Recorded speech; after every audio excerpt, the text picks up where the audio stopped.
Remontons le temps ensemble. Bien avant les pyramides d'Égypte, bien avant les empires de Rome et de Grèce, il y avait l'Afrique, le berceau de l'humanité. Les premiers hommes ont foulé le sol africain il y a des millions d'années. Cette terre immense a vu naître les plus grandes civilisations, de l'Égypte ancienne au royaume du Ghana, du Mali et du Songhai. Mais l'histoire de l'Afrique est aussi marquée par des épreuves terribles, comme la traite des esclaves et la colonisation. Le panafricanisme est un mouvement qui est né de cette histoire. Il cherche à rassembler tous les peuples d'origine africaine, où qu'ils soient dans le monde, pour défendre leurs droits, leur dignité et leur liberté. Ce cours va te raconter cette grande aventure, de l'époque des empires africains jusqu'à aujourd'hui. Nous allons voir comment des hommes et des femmes ont lutté pour l'unité, l'indépendance et la fierté d'être africains. Le panafricanisme, c'est l'idée que les Africains doivent être unis, comme les doigts d'une main, pour construire un avenir meilleur. C'est un mouvement qui a inspiré des leaders comme Kwame Nkrumah, Nelson Mandela ou encore Thomas Sankara. Prépare-toi à découvrir une histoire riche, complexe et passionnante, qui t'aidera à mieux comprendre le monde d'aujourd'hui, c'est les origines de l'Afrique, le berceau de l'humanité et les grands empires.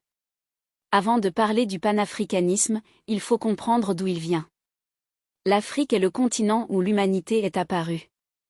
Les premiers outils en pierre, les premières peintures rupestres, tout a commencé en Afrique. Des milliers d'années plus tard, de grands empires ont vu le jour. L'Égypte ancienne, avec ses pharaons et ses pyramides, était l'une des civilisations les plus avancées du monde. Plus tard, l'empire du Ghana, entre les 8e et 11e siècles, était connu pour ses richesses en or.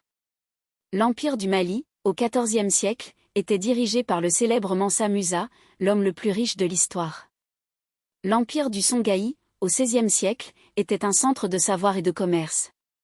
Ces empires montraient que l'Afrique était un continent de pouvoir, de culture et d'innovation. Mais à partir du XVe siècle, les choses ont changé.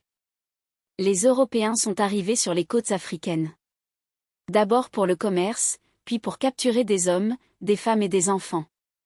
La traite des esclaves a déchiré l'Afrique. Selon le document Africa Slave Trade, des millions d'Africains ont été arrachés à leurs terres et vendus comme esclaves en Amérique et en Europe.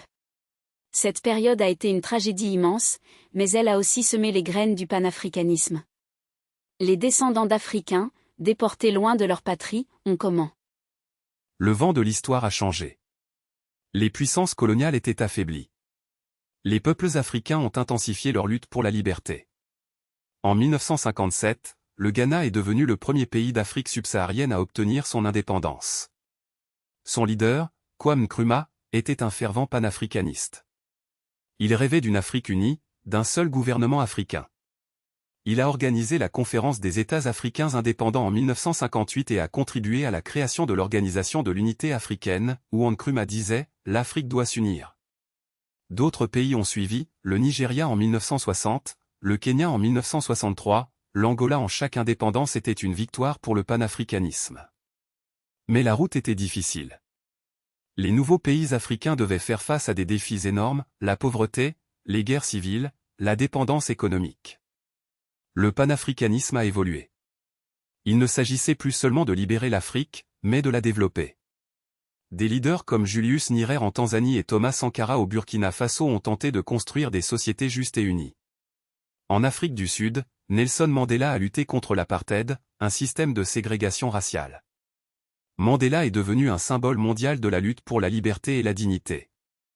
Le panafricanisme continue d'inspirer les Africains aujourd'hui, avec l'Union africaine, fondée en 2002, qui remplace l'OUA. C'est le panafricanisme aujourd'hui, défi et espoir. Le panafricanisme n'est pas une idée du passé. Il est plus vivant que jamais. Aujourd'hui, l'Union africaine regroupe les 55 pays du continent. Elle travaille pour la paix, la démocratie et le développement. Mais les défis sont immenses. L'Afrique est encore confrontée à des problèmes comme la pauvreté, les conflits armés, le changement climatique et les inégalités. Le panafricanisme moderne cherche à résoudre ces problèmes par l'unité et la coopération. Par exemple, la zone de libre-échange continentale africaine, ZLECAf, lancée en 2021, vise à créer un marché unique pour les biens et services en Afrique. Cela pourrait stimuler le commerce et la croissance. Le panafricanisme est aussi culturel. La musique, la mode, le cinéma africain sont de plus en plus populaires dans le monde. Des artistes comme Burna Boy, Wizkid ou Angélique Kidjo célèbrent l'identité africaine. Le mouvement Black Lives Matter a aussi montré que la lutte contre le racisme est universelle. Les afro-descendants continuent de se battre pour l'égalité et la justice. Le panafricanisme nous rappelle que nous sommes tous connectés, que notre histoire est commune. Il nous encourage à être fiers de nos origines et à travailler ensemble pour un avenir meilleur. Le document A Trempe Sketch parle de voyage et de découverte. Il nous rappelle que le monde est vaste et que chaque culture a quelque chose